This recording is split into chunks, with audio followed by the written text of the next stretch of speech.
Bonjour à tous et bienvenue à ces bulletins d'information. Les derniers lots du matériel électoral commandé en Chine est arrivé en République démocratique du Congo dans la nuit du vendredi dernier, à quelques jours des élections prévues le 20 décembre prochain. La CENI a réceptionné ces mêmes vendredis un tonnage de 92 884 kg composé de documents sensibles de bureaux de vote suivants. La CENI a réceptionné dans la nuit du vendredi 8 décembre le tout dernier lot des matériels électoral. Il s'agit de fiches de résultats et des procès-verbaux des opérations de vote supervisées et conditionnées par les équipes de la CENI dépêchées sur place depuis plusieurs semaines et réparties par circonscription, par antenne et par province. Aussitôt débarqué, cet ensemble de documents sensibles a pris la direction de l'entrepôt de la CENI avant l'opération de transbordage en vue de son enchaînement dans les provinces. Pour ne pas favoriser une quelconque manipulation, le matériel est hautement sécurisé. C'est au petit matin du samedi 9 décembre 2023 que les personnels connus à la tâche a opéré de groupage par destination. Avant leur nouvel embarquement en vue d'être acheminés vers les destinations respectives pendant qu'une autre quantité demeura bien évidemment à Kinshasa. Il importe d'indiquer que le matériel non sensible produit localement avait déjà fait l'objet du déploiement. Et puis, en quelques jours du vote, les habitants du territoire de Masimanimba, dans la province de Kwilu, pourraient se retrouver privés de leur droit de vote lors du scrutin prévu le 20 décembre prochain, en raison des difficultés pour obtenir les duplicata de leur carte d'électeur suivie. Certains habitants du territoire de Masimanimba, en la province du Kwilu, sont contraints de parcourir des kilomètres jusqu'au chef-lieu du territoire pour obtenir des duplicata de leur carte. Le député provincial Donald Sindani, représentant de la région, plaide pour ces mesures facilitant l'accès à ces duplicata. La situation est catastrophique car le territoire de Masimanimba est vaste et les duplicata ne sont délivrés jusqu'au chef-lieu du territoire. Mais lorsque vous êtes à Paikungila, à Mokamo, vous êtes à plus de 150 km du chef-lieu. Personne ne peut accepter de parcourir une telle distance pour obtenir ces duplicata. Donald Kindani propose que le jour des élections, les gens puissent voter avec leur carte actuelle en utilisant les listes pour vérifier leur enregistrement. Interrogé sur cette situation, le secrétaire exécutif provincial de la Commission électorale nationale indépendante a reconnu la complexité de la problématique. Il a annoncé le déploiement prochain de matériel électoral dans tous les secteurs et a assuré que cette difficulté était prise en charge par la centrale électorale. Autre chose, la Fondation Bill Clinton pour la paix a rendu public au cours d'une conférence de presse son rapport sur la prononciation des arrêts et jugements par les cours et tribunaux en violation de droits de l'homme. Au cours de cette conférence de presse, Emmanuel Adoukol, président de cette fondation, a plaidé pour le désengorgement des prisons en République démocratique du Congo suivie.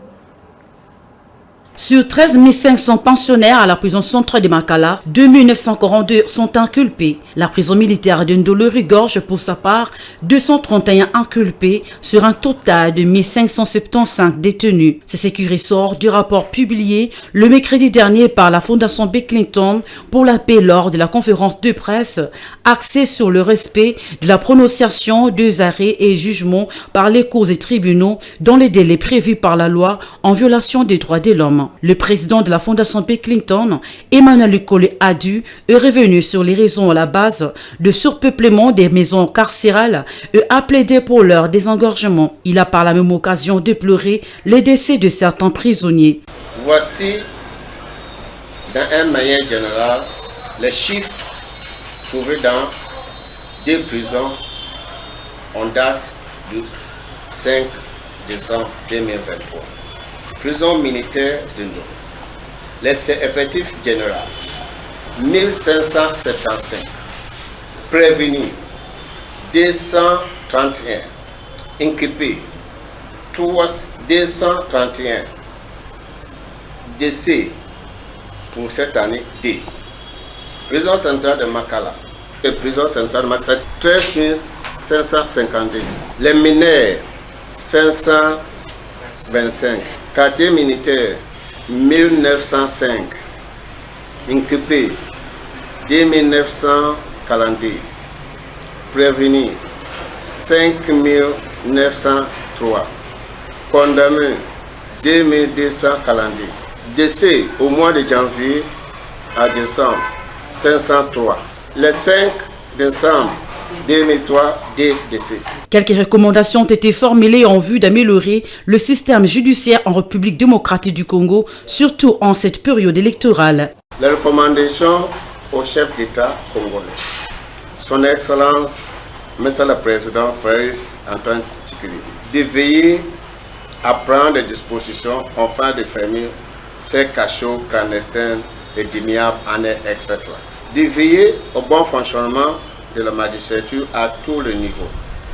De veiller à la protection de tous les candidats. Au gouvernement congolais, à travers son ministre de la Justice et des droits humains, de tout faire pour le désengorgement des prisons et accélération des procédures judiciaires. À travers son ministre de l'Intérieur, de veiller à la sécurisation de tous les candidats sans distinction avant, pendant et après la campagne électorale. Un vibrant appel a été lancé auprès du premier président de la Cour de cassation sur la tenue des engagements pris après sa nomination sur tous les dossiers emblématiques. Quant à l'Organisation des Nations Unies, il a été recommandé d'envisager des enquêtes sur les détentions illégales et les conséquences de décès suite à la détention illégale. Et enfin, le candidat numéro 3 à la présidentielle de décembre 2023 a tenté de renforcer son succès. Son conseiller spécial Salomon Kalonda, Moïse Katumbi, affirme que Salomon Kalonda est entre la vie et la mort. Et en cas de problème, il ne faudrait pas que le président Félix Tshisekedi dise qu'il n'était pas au courant. Suivez un extrait de son propos. C'est quelqu'un qui est entre la vie et la mort. C'est vraiment inhumain, c'est de l'acharnement. Et je me pose la question si le président Félix était un vrai opposant, s'il a fait réellement de l'opposition. Parce que même à l'époque, lui aussi avait besoin de voir des prisonniers de l'IDPS et d'autres prisonniers politiques. Kabila l'autorisait. On est en train de tuer Salomon à petit feu parce qu'il est entre la vie et la mort. Voilà, c'est la fin de ce bulletin d'information. Merci de l'avoir suivi et bonne suite de programme sur Mandico Télévision.